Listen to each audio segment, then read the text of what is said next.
네, 안녕하세요. 완판녀의 강혜단입니다. 네, 최근에 주택 정비 사업에 대한 발표와 이야기가 많이 나오고 있는데요. 오늘은 그 사업들을 조금 비교해 보면서 최근의 분위기가 어떻고 앞으로 어떤 사업이 대세가 될지, 그러므로 우리가 집중해 봐야 되는 사업은 과연 어떤 것일지에 대해서 이야기를 드려볼까 합니다.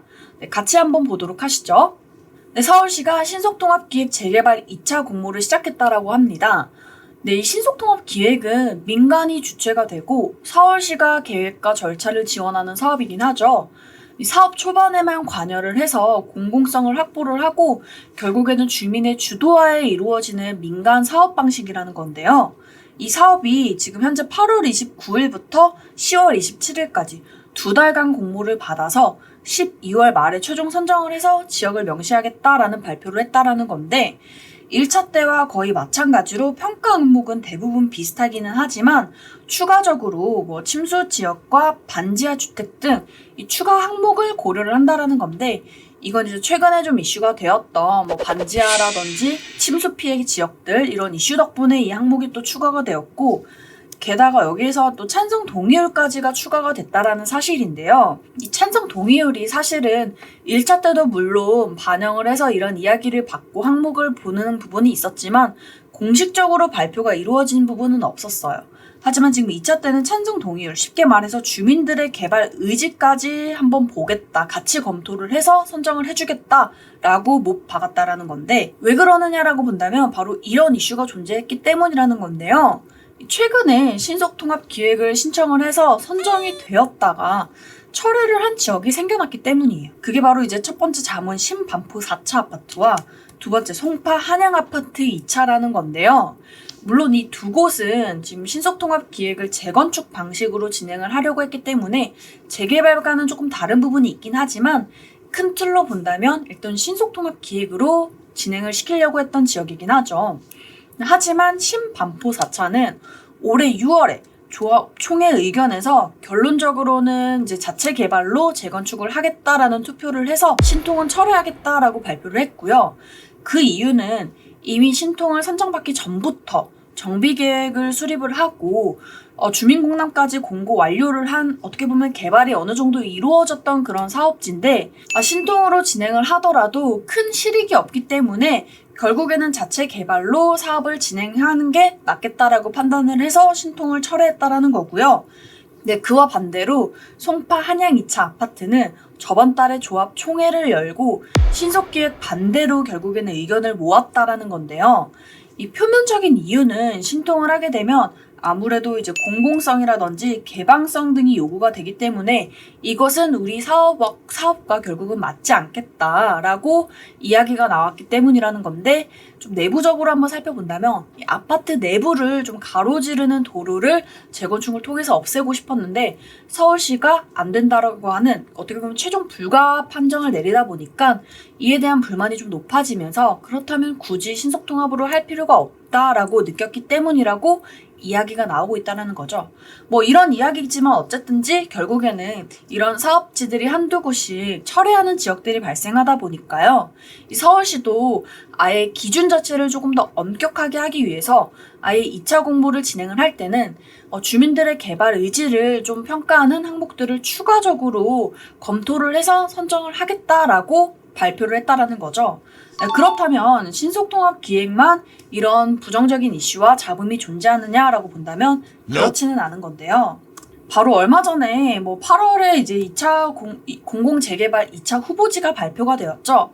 근데 그에 앞서 이미 1차로 공공재개발 후보지로 선정을 받은 지역이 바로 서울에서 이렇게 8곳이 존재를 하는데요. 이 지역에서도 지금 현재 굉장히 지금 잡음이 끊이지 않고 있다는 겁니다. 대표적으로는 흑석동이라든지 신설, 강북 5구역 등 이 선정받은 지역의 총 27군데에서 지금 현재 주민들이 개발 반대를 하는 시위까지도 아직까지도 벌어지고 있는 지역들이라는 건데요. 왜 그러느냐라고 한번 이유를 한번 살펴보시면, 이 공공재개발은 특별법에 어떻게 보면 적용을 받기 때문에요. 이 면적에 대한 요건이 따로 나와 있지가 않아요.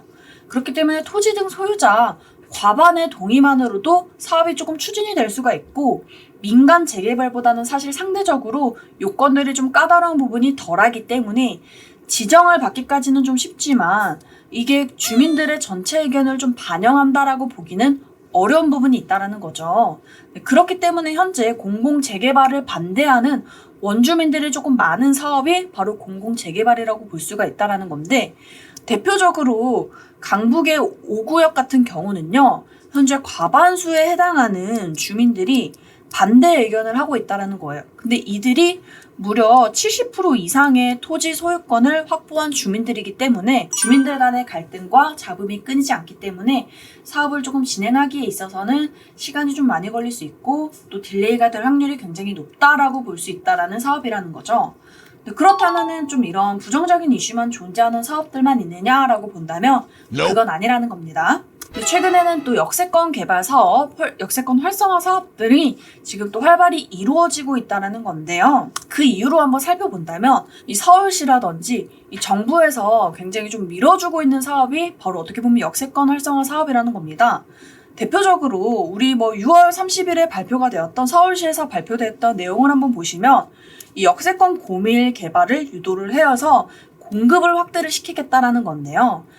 거기에서 조금 더 추가적으로 완화를 시켜서 이 준주거지에서 용적률을 최대 700%까지 완화를 시켜주겠다라는 발표를 통했기 때문에 이를 통해서 어떻게 보면은 이제 사업성을 늘려주겠다라고 우리가 예상을 한번 해볼 수 있다라는 거고, 두 번째로 역세권의 범위가 기존의 250m 범위에서 350m 범위까지 원래 올해까지 연장이 됐던 부분을 한시적으로 다시 기간을 추가적으로 또 연장을 시켜줬다는 거예요. 추가적으로 최근 이제 8월에 또 발표가 되었던 윤석열 정부의 주거 안정 실험 방안이죠. 여기서 이제 270만 호 주택 공급에 관해서 이제 이야기가 약간 나왔는데요.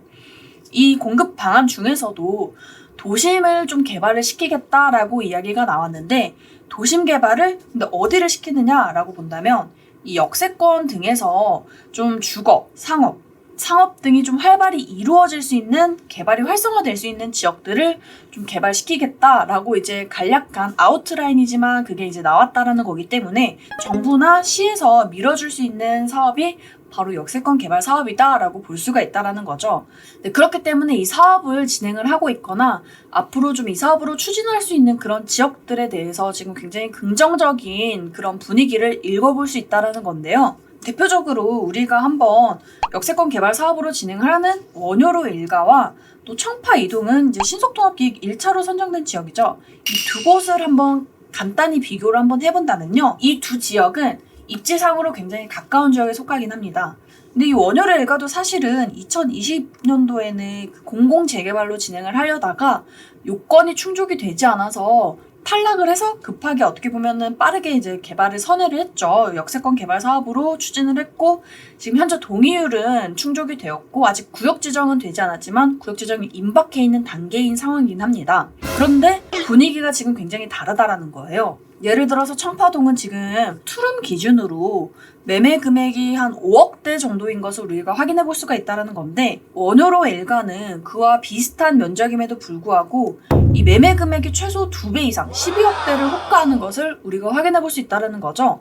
이를 통해서 우리가 좀 확인해 볼 수 있는 것은 이 지역에 대해서 굉장히 사람들이 많이 집중을 하고 있고, 이 지역이 좀 앞으로 굉장히 가치가 유망할 것이다를 우리가 예상을 한번 해볼 수가 있다는 거죠. 근데 그렇다면 우리가 이 역세권 개발 사업에만 집중을 해봐야 되느냐라고 한다면 그렇지는 않은데요. 추가적으로 같이 우리가 집중을 해봐야 되는 사업은 모아타운이라는 겁니다. 올해 초에 발표한 사업으로 향후 이제 100곳을 지정을 하겠다라고 발표를 했었고, 이미 이제 6월에 1차 후보지로 21곳을 발표를 했고, 최근 이제 2차 공모를 진행을 했었죠. 7월부터 9월까지 공모를 받아서 이것도 이제 10월에 한 20여 곳 비슷하게 발표를 하겠다라고 이야기가 나왔고, 최근에 그래서 굉장히 또 많은 사람들이 이 모아타운 관련으로 좀 사업을 집중을 해보기 위해서 많이 관심을 가졌던 사업이기도 합니다. 근데 왜 관심을 가졌느냐라고 본다면 가장 큰 이유는 이 사업에 대해서 요건이 굉장히 좋았기 때문이라는 거예요. 첫 번째로는 노후도와 우리가 절차라고 이야기를 꼽아볼 수가 있겠는데, 기존에 우리 일반적인 소규모 주택 정비 사업들은 대부분의 요건이 노후도가 일단은 무조건 한 3분의 2 이상, 우리 쉽게 말해 한 67% 이상 정도가 나와줘야 요건이 충족이 되어서 또 개발을 진행을 한번 시켜볼 수 있다는 건데요. 이 모아타운은 그에 비해 대폭 완화가 된 노후도가 50%만 넘으면 되기 때문에 굉장히 또 이게 큰 장점 중에 하나라는 겁니다. 게다가 이 모아타운을 선정을 받고 나서요. 뭐 이제 조합 설립 인가를 받고 뭐 여러 가지 사업 시행 인가를 받고 이주해서 착공해서 준공한 다음에 입주까지 하는 이 1년의 주택 재개발 과정이 5년 안으로 이루어질 수 있기 때문에 굉장히 빠르게 개발이 이루어질 수 있는 사업이라서 이 사업에 대해서 지금 많은 사람들이 관심을 가지고 있는 이유가 된다라는 거죠. 그렇기 때문에 뭐 우스갯소리로 서울에서 주택 재개발 예정지라든지 이야기가 나오고 있는 지역들은 무조건 모아타운으로 또 한번 넣어보겠다라는 이야기가 괜히 나오는 게 아니라는 겁니다. 네, 주택 정비 사업에서 이렇게 4가지를 우리가 좀 최종적으로 살펴본다면 큰 틀로 이렇게 살펴볼 수 있다라는 건데요. 그 중에서도 이제 각 사업별로 뭐 권리 산정 기준일, 노후도 등 차이가 날 수밖에 없는데 제가 앞서 설명드린 것처럼 신속통합기획과 이 공공재개발은 여러 가지 좀 이슈가 존재할 수밖에 없고 주민들 간의 그런 갈등 소재도 나타날 수 있으며 무엇보다도 사업 시간이 조금 더 속도가 오래 걸릴 수 있다는 단점이 있기 때문에 우리가 결국 집중을 좀 해볼 수 있는 사업이 바로 역세권 활성화 사업과 이 모아타운 관련 사업지가 될 텐데요. 앞으로 더욱더 가치가 크게 올라갈 지역과 개발이 원활히 이루어질 수 있고 빠르게 될 수 있는 지역이 바로 이런 사업지이다 보니까 우리는 결국 이런 사업지에 집중을 한번 해보셔야 된다는 겁니다. 네, 오늘은 이렇게 주택 정비 사업에 대해서 간단히 비교를 한번 해보고 결국에 우리가 좀 집중해봐야 되는 사업지가 과연 어디일지를 한번 이야기를 간단히 드려봤는데요. 네, 이런 지역에 대해서 앞으로 조금 더 많이 관심을 한번 가져보시고 추가적으로 또 이 지역에 대해서 아니면 자세한 사업에 대해서 궁금하신 점이 있으시다라고 하신다면 언제든지 아래 번호로 연락을 주시면 되시고요. 저는 또 다음에 또 더 좋은 영상으로 여러분들께 인사를 드리면서 좋아요와 구독, 알림 설정까지 같이 부탁드리겠습니다. 감사합니다.